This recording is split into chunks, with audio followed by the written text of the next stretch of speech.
Welcome to today's show where I'm going to be talking about the Statue of Liberty, the latest in the architecture line from LEGO 21042. Some interesting symmetry in that number. And here it is before you. And before I go any further, we got to take a closer look at what it is. So let's zoom in. All right, so let's take a little bit closer look. As you can see, there's the front. And then we'll rotate it around. And as you rotate it, you can notice how nice the gestures are, how nice the shape of the body is to sort of simulate the walking movement. And there you are all the way to the back. And then to the side. With trying to do as best with the drapery as possible when we are dealing with Lego bricks and nice soft rounded shapes. And then here we are all the way back to the front. Now let's zoom in a little bit, and you can see you have the nice Lego doing what Lego does best, which is geometric architecture. Let's play cue the George Michael. And then we get to her legs and the drapery and all the nice rounded edges that you're able to get at this scale. As we keep going up, you can see we have the tablet there and more drapery. And then all of a sudden, screech! Oh, look at that face. Something wrong with that. And then of course you have here the really square arms. And lastly, the amazing hair piece. This is the Captain Salazar's hair from the Silent Mary used as a flame. All right, so let's go back and look at that face. Before I go on any further, we got to do something about that. Time for a little plastic surgery. So what you do is tip the head back, pull the face off, pull the headpiece off, pull an ear off, get that guy off. All right, then we'll put that back on. We'll add this as a forehead. So this was off the head of the statue. So there is a forehead. We're going to add one piece from our extra piece bin. That clicked on. Add another piece from our extra piece bin. And these are the extra pieces that come with the set.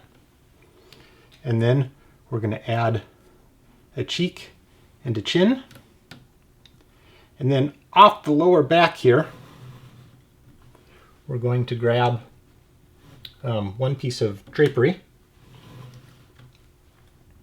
And we're going to add that as a chin and cheek piece.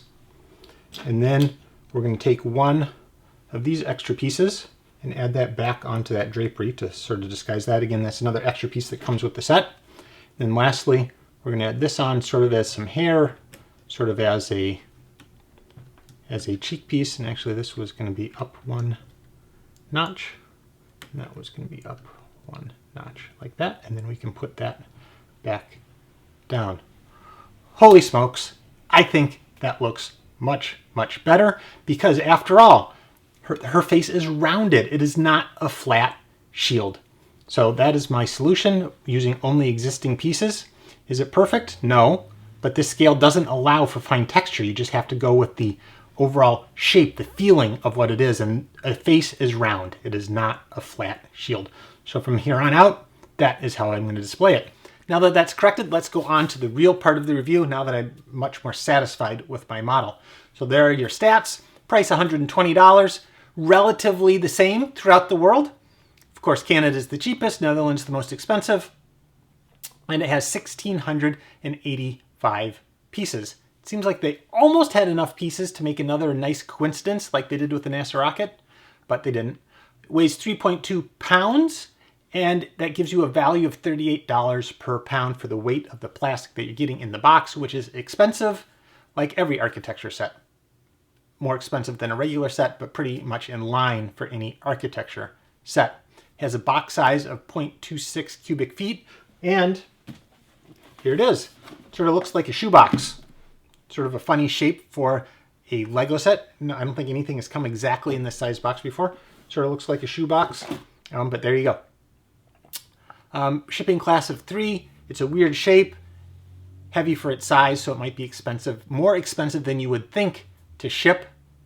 And it has a density, a dollar density for storing on your shelf of $464, which is a really high value. So for how much space this takes up on your shelf, if you had a whole bunch of these, it would be a really, really valuable shelf. So it's a lot higher value just because it is so expensive.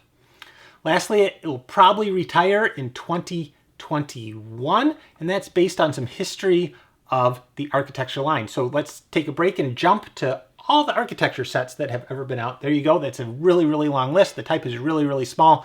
You can see in the beginning, the architecture set was a little bit more varied in how long it was out. So let's cut that down to starting with the Imperial Hotel. So let's shorten that. So that came out in 2013. And you can see the standard pattern for a lot of these sets retiring in the end of the year. This again is in the United States. The average time span of these sets is 29 months. So what does that mean for our Statue of Liberty? Well, it means that most likely if you go out about 29 months, it puts you at the end of the year in 2021. Of course, if it's really successful, like you can see the Eiffel Tower on there or the New York skyline, it may go longer. Maybe it'll be like the White House and just go on forever and ever and ever. So I expect 2021. All right, let's jump back to the other one. So now built, it weighs 2 pounds built, which gives you an average piece size of 0.54 grams, which is the same as one of these little 2x2 corner plates. So small piece size but that is standard again for the architecture line. So there are the stats.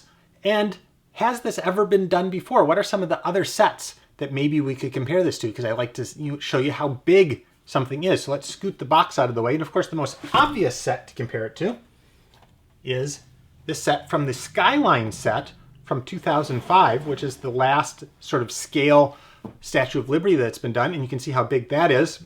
So you can see the scales are a little bit different. And actually, this highlights one of the things that is off for this Statue of Liberty, and that is the length of the arm. So let's put up a picture of the real Statue of Liberty and notice the proportions of how big the body is to how long that arm is. So again, we're doing a representation in Lego, so that's not exactly to scale. Maybe it looked awkward to have the arm up a little bit higher. So again, this is from the Skyline set. You can see how much has changed since 2005, almost 15, I guess 13 years ago. Completely done out of bricks, completely pixelated, completely Minecrafty. Here now we have all those nice slopes and curves. Now I brick-linked mine. You can see I'm missing a couple pieces here and there because I collected the brick-link pieces over like 3 years, just adding them in whenever I could. And when I went to put it all together, obviously I missed some, but I'm working on it. It's almost complete, missing about 10 pieces still. But there you go. There's the Skyline Statue of Liberty. Now for $120, you can get the Statue of Liberty. But of course, the ultimate comparison is what else is at $120? Well, maybe the highest value, the most value set that you can get is, and it always is bigger than my screen, and that is this good old NASA rocket. This NASA rocket really has set the bar high, and nothing really can compare to it. So here you have $120. Here you have $120. Virtually the same number of, well, this has more pieces actually for $120. It has printed pieces everywhere. And Lego says you need stickers. Printed pieces everywhere. This set is amazing for $120. $120. Well, if you really like sort of these designer sets to put on your shelf, maybe this doesn't fit on your shelf. Maybe this doesn't fit on your shelf because again, it's a little tall. Well, the other thing in the architecture line is the the U.S. Capitol here, Capitol building. Now this runs at $100, and I actually thought this was more of a better value, even though it's only 1,000 pieces, just because of how it displays. I just think it looks it's big, but really when you compare it, you know, you can see $100, $120. Architecture sets are always expensive, but there is another one. If you need a little bit more space in your shelf because your shelf is wide instead of tall. And now when I do these comparisons, I realize when you try and figure out how big something is, what's the first question you think of? Well, the first question, of course, a lot of people think of, I think of is it bigger than a bread basket? Is it smaller than a bread box? Bigger than a bread box, smaller than a bread box? Well, I don't have a Lego bread box, but I do have a Lego piece of bread. There you go. There's my Lego loaf of bread. And I'm going to use this as the standard candle for comparison for a lot of these sets, just to see how big it is. And coincidentally, in the United States, $120, $120, $120. So here you go. You have a range of different things that are about $120. So there you go. So that's sort of a comparison of all the different things that you can get for about the same price, all in sort of this collector line, not really to play with, more as display pieces. All right, lastly, you are a collector, you are an investor. What are you going to do? How many of these are you going to buy? Is it going to go up in value? I actually think this is going to be a set that will go up in value. I think it's very iconic, especially with the one change. So I could easily see this getting to $200, $250 post-retirement, a couple years post-retirement. Now that's not till 2023, I might expect that. So there's some time to wait, but let's look at some history. What has happened with these architecture sets recently? So let's throw that up there for the ones that came out retired 30 months ago, so 2.5 years ago. You can see the Leaning Tower, the Imperial Hotel, the United Nations headquarters. As you can see, there have been some hits, there have been some misses. What about 18 months ago, so 1.5 years ago that they retired? You have the Trevi Fountain, the Lincoln Memorial, the Flatiron Building. Again, some hits, some misses. So you can see in the architecture line, which used to always be filled with hits, now that it's sort of a mixed bag. How you can tell whether the Lincoln Memorial was going to do great or the Trevi Fountain was going to do great, or that the Flatiron Building was going to do great. Maybe it's about notoriety. Maybe it's sites that people know. More people probably know about the Trevi Fountain, know about the Lincoln Memorial than they do about the Flatiron Building. Lastly, what about ones that just retired last December?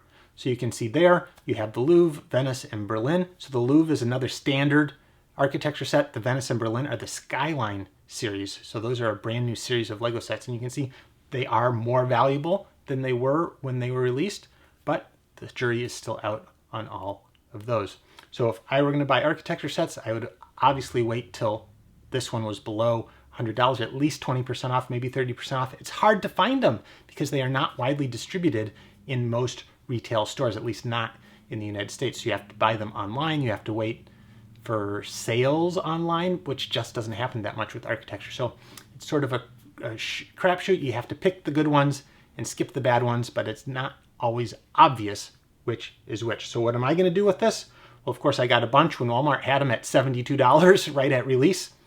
Probably not going to hit that price again, but I will slowly collect them over their lifespan. Probably not until 2020 is probably when I will start getting them, unless I see them a lot cheaper than that sometime before that. I will obviously start accumulating them if the price is right. So I think it's a cool set. Just needs a few key modifications. Are you going to buy it? Do you like it? Do you like these architecture sets? I think they're the best. Until next time, Lego on.